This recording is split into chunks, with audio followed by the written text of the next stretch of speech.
నమస్తే, welcome to I news. సమరం చేయాల్సి వస్తే సైన్యాధిపతులే ముందుండాలి. సంక్షోభం పరిష్కరించడానికి సాహసమే ఆయుధం కావాలి. ప్రాణం మీదకి వచ్చినప్పుడు చావోరేవో అన్నట్లు కొట్లాడాలి. ఇప్పుడు కేసీఆర్ కి కూడా అలాంటి టెస్టింగ్ టైం వచ్చింది.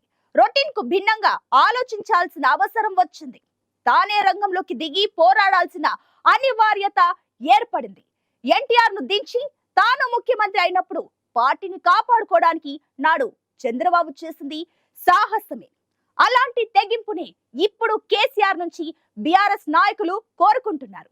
రాజకీయాల్లో ముందుకు పోవడానికి అంతకు మించిన మార్గం లేదని ఐడియా చెబుతున్నారు. అసెంబ్లీ ఎన్నికల్లో ఓడిపోయినప్పటి నుంచి బీఆర్ఎస్ గ్రాఫ్ దారుణంగా పడిపోతున్నది. పార్లమెంట్ ఎన్నికల్లో కనీసం ఒక్క సీటైనా గెలుస్తుందా అనే పరిస్థితి వచ్చింది. పార్లమెంట్ ఎన్నికల్లో ఓడిపోతే బీఆర్ఎస్ మనుగడే ప్రశ్నార్థకమవుతుంది. కేసీఆర్ నాయకత్వం గత వైభవమే అవుతుంది. అసలు పార్లమెంటుకు పోటీ చేయడానికి అభ్యర్థులే దొరకని పరిస్థితి నుంచి బయటపడి కనీసం 5 సీట్లైనా గెలిచే ఫార్ములా ఏమైనా ఉందా అనేదే ఇప్పుడు బీఆర్ఎస్ శ్రేణులను వేధిస్తున్న ప్రశ్న. దీనికి చంద్రబాబు తరహా సాహసమే చేయాలన్నది రాజకీయ పండితుల సలహా. 1995లో ఎన్టీఆర్ మీద తిరుగుబాటు చేసి ముఖ్యమంత్రి అయిన చంద్రబాబుకు 1996 పార్లమెంట్ ఎన్నికలు కఠిన పరీక్షగా మారాయి. ఎన్టీఆర్ మరణించారు. ముఖ్యమంత్రి పదవి నుంచి దిగిపోవాల్సి రావడం వల్లనే ఎన్టీఆర్ మరణించాడన్న సానుభూతి ఉంది. చంద్రబాబు మీద వెన్నుపోటు అభియోగం ఉంది. తెలుగుదేశం పార్టీ చంద్రబాబు, లక్ష్మీ పార్వతి వర్గాలుగా చీలిపోయి ఉన్నాయి. నంద్యాల నుంచే ఎంపీగా గెలిచిన పివి నరసింహారావు ప్రధానిగా ఉండడంతో కాంగ్రెస్ చాలా బలంగా ఉంది. చంద్రబాబు నాయకత్వంలోని తెలుగుదేశం ఒక్క సీటైనా గెలుస్తుందా అనే పరిస్థితి ఏర్పడింది. అప్పుడు చంద్రబాబు సర్వశక్తులు ఒడ్డి పోరాడాడు. రాజకీయ వ్యూహాలతో పాటు సాహసం చేశారు. ప్రతి పార్లమెంట్ నియోజకవర్గం పరిధిలో ఎవరు బలమైన నాయకుడుంటే అతన్నే బరిలోకి దింపారు. అతడు ఎమ్మెల్యే అయినా, మంత్రి అయినా, సినిమా నటుడైనా, వేరే పార్టీ వారైనా పట్టించుకోలేదు. పోటీ చేసే సత్తా, ప్రజల్లో ఆదరణ ఉంటే చాలనుకున్నారు. ఎర్రన్నాయుడు, కొత్తంపల్లి సుబ్బారాయుడు, వేణుగోపాలాచారి, ఎల్ రమణ లాంటి మంత్రులను ఎంపీలుగా పోటీ చేయించారు. కైకాల సత్యనారాయణ, శారద లాంటి సినీ నటులను రంగంలోకి దింపారు. ధర్మభిక్షం, సోడే రామయ్య, తమ్మినేని వీరభద్రం లాంటి కమ్యూనిస్టు నాయకులను పోటీ చేయించి తాను మద్దతు పలికారు. వరంగల్ లాంటి జనరల్ సీటులో ఒక ఎస్టీని నిలబెట్టి ప్రయోగం చేశారు. ఎన్నడూ లేని విధంగా 9 మంది బీసీలకు సీట్లిచ్చి సాహసం చేశారు. ఇలా రొటీన్ కు భిన్నంగా సాహసం చేయడం చంద్రబాబును నిలబెట్టింది. కమ్యూనిస్టులతో కలిసి 19 సీట్లు గెలుచుకున్నారు. లక్ష్మీ పార్వతి వర్గం తుడిచిపెట్టుకుపోయింది. రాష్ట్రం పైన, పార్టీ పైన చంద్రబాబుకు తిరుగులేని ఆధిపత్యం వచ్చింది.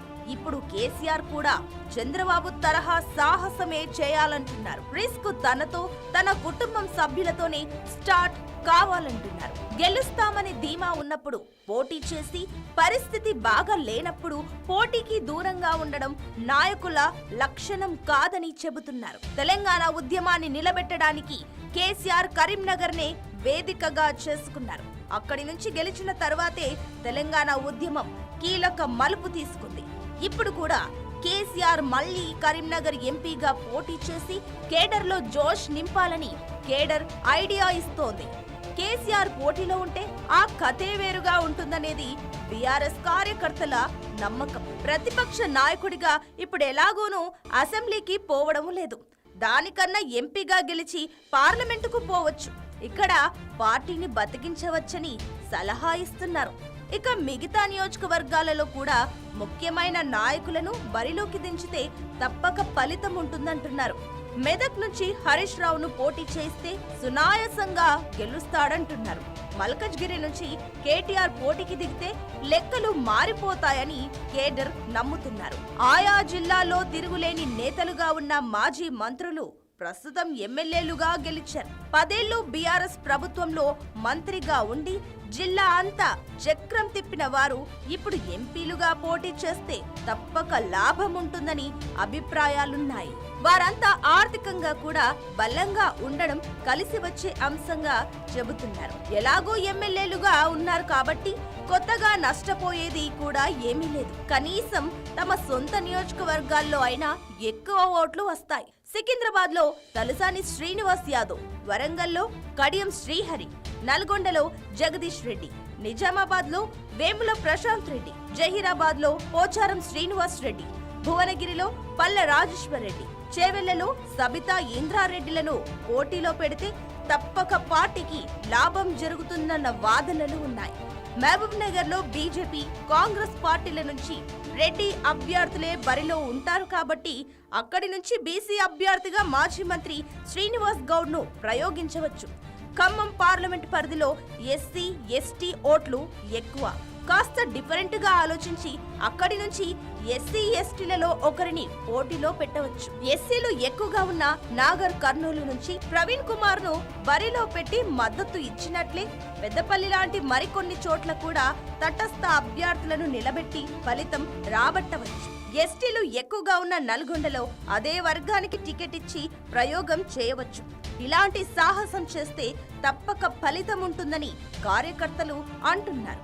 బలమైన నాయకులు పోటీకి దూరంగా ఉండి ఎవరో ఒకరిని నిలబెడితే ఓటమిని ముందే ఒప్పుకున్నట్లు అవుతుందని గులాబీ శ్రేణులు అంటున్నారు. బలమైన నాయకులు బరిలో ఉంటే కార్యకర్తలు కూడా ధైర్యంగా ముందడుగు వేసే పరిస్థితి ఉంటుందంటున్నారు. మరి గెలుపును ప్రసాదించే సాహసం ఫార్ములాను కేసీఆర్ ఎంతవరకు అమలు చేస్తారో చూడాలి మరి.